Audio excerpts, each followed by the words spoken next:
हर परिस्थिति के अनुसार हम सीखते रहते हैं कि हम कैसे हैं, परिस्थिति कैसी है। अर्थात हर परिस्थिति से हम चलते रहते हैं, उससे हम सीख कर आगे बढ़ते चलते हैं। तो कहा भय से परे ही अमर तत्व है, जो अज्ञात है उसका भय, कुछ ना पाने का भय इत्यादि बातें हैं। तो भय उससे फिर हम स्वयं के लिए जो करते हैं वह आत्म अमर तत्व है। इसी के लिए हम वनों में जाते हैं। अपने बंधनों की इच्छाओं पर विजय पाना यही आत्म का विजय है, ये अपने आप पर विजय प्राप्त। और सुरक्षा का भय भी आत्म विजय से दूर होता है, इससे परे अमर तत्व है। ये भय दूसरों पर विजय प्राप्त करना इत्यादि तो आत्मा का, ये भी तो आत्मा की इच्छा तो स्वयं पर विजय दर्शाता है।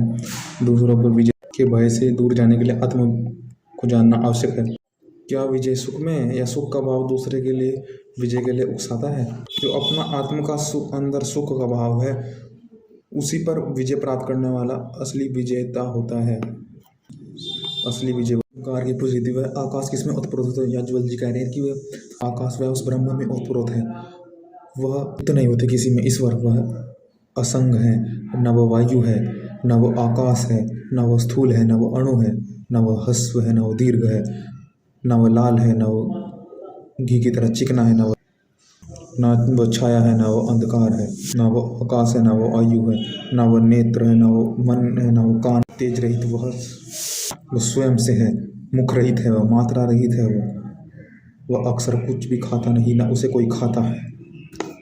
इससे सब पृथ्वी स्थिर है, जो इन सब पृथ्वी आदि को, सब द्योलोक पृथ्वी को सबको स्थित रखता है, सब ऋतुओं को स्थित रखता है, इस नदियों को मोड़ता है, स्थित रखता है, संसार को नियम में रखता है।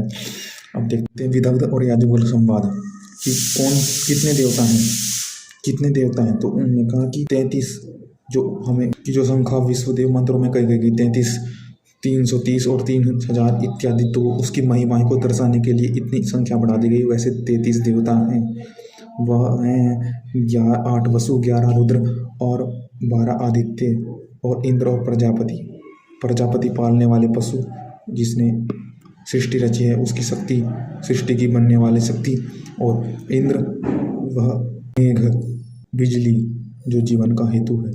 वसु हैं अग्नि, पृथ्वी, वायु, अंतरिक्ष, देव, चंद्रमा भी, नक्षत्र लोग इत्यादि, जो जैसे कि सूर्य चंद्रमा में रहता है, चंद्रमा नक्षत्र लोक में रहता है, नक्षत्र लोग इंद्रलोक में रहता है, इंद्रलोक प्रजापति लोक में रहता है। तो इत्यादि बातें वही ही है जो हमने पहले चर्चा की थी पहली वीडियो में, कि जो भी सब है अतः एक पुंज बन गया, परंतु उसका सारा व्यापक फैल रही है। उसकी किरणें सूर्य की, चंद्रमा की, जो सबको बसाते हैं, उसमें पदार्थ बसे हैं,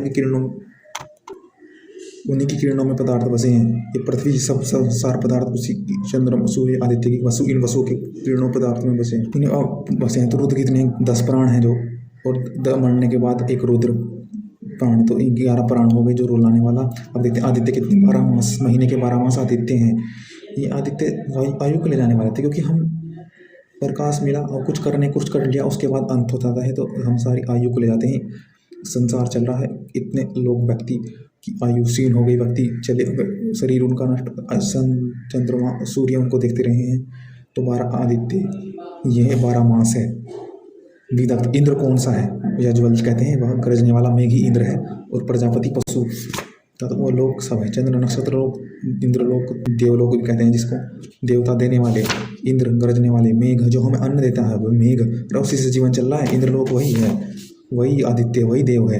देवलोक में इंद्रलोक को देवलोक भी कहते हैं, क्योंकि सब आश्रय हैं उसके। देवलोक भी इसके आश्रय, आदित्य भी इसके आश्रय, नक्षत्र चंद्रमा भी इसके आश्रय थे, नक्षत्र भी इसके आश्रय थे, और इंद्र के आश्रय है प्रजापति लोग, जिसने सृष्टि बनाई, जिसने वर्षा का सिस्टम बनाया, जिसने संसार बनाया, नियम बनाया, जिससे कि हमारी नदी, जिससे कि ये पर्वत, जब सब चीज़ स्थिर है, पृथ्वी स्थिर है, सब चीज़ स्थिर है, उस नियम से प्रजापति, पशु बसाने वाले ईश्वर को प्रजापति, उसके आश्रय सब इंद्रलोक इत्यादि सब उसके आश्रय थे। और वो प्रजापति लोग उस ब्रह्म के आश्रय है।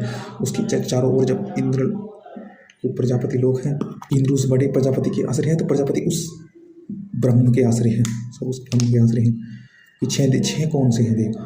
अग्नि, पृथ्वी, वायु, अंतरिक्ष, आदित्य, ये 6 देव हैं। इन 33 को, जो 33 कहे थे, उनको अलग अलग क्लासीफाई कर रखा है याज्ञवल्क्य जी ने, कि अब 6 आप 6 देवता गिनती करना चाहो तो मैं, ये अग्नि, वायु, पृथ्वी, आदित्य, अंतरिक्ष, जो भी इससे हैं, 3 लोक हैं। अब तो उन 6 के 3 हो जाएंगे, देवलोक, अंतरिक्ष, वायु, पृथ्वी, जो 3 लोक हैं। उन 3 लोक में क्या क्या होती है? अग्नि होती है, पृथ्वी होती है, वायु, अंतरिक्ष, आदित्य इत्यादि। तो 3 लोक में हो गए। 2 देव क्या है? प्राण वायु के साथ ही रहती है। वायु की नहीं थी, उस प्राण जीवन के हेतु से रहती है। प्राण किसमें है? जो प्राण प्रजापति में है इत्यादि बातें हैं। प्राण जिससे कि सब कार्य जीवन का हेतु चल रहा है। डेढ़ देव हो गया। अब कहते हैं कि एक देव कौन सा है? तो वह देव है प्राण, जिससे जीवन चल रहा है। ईश्वर का सब ब्रह्म, वह प्राण ही ब्रह्म है। उसी से ही यह वायु इत्यादि चलता है। उसी से ही जितने भी देव कहे हैं, 1.5 देव, 3 देव, 6 देव, जिनकी 6 देवों में गणना करी है, अग्नि, पृथ्वी, वायु, अंतरिक्ष, आदित्य इत्यादि देव, ये 6 देवता कहीं ये सब उस एक ब्रह्म के आश्रय थे। वह एक ब्रह्म उसी एक देवता के हैं। सबसे महान देव एक है ब्रह्म, उसके आश्रित सब देव हैं।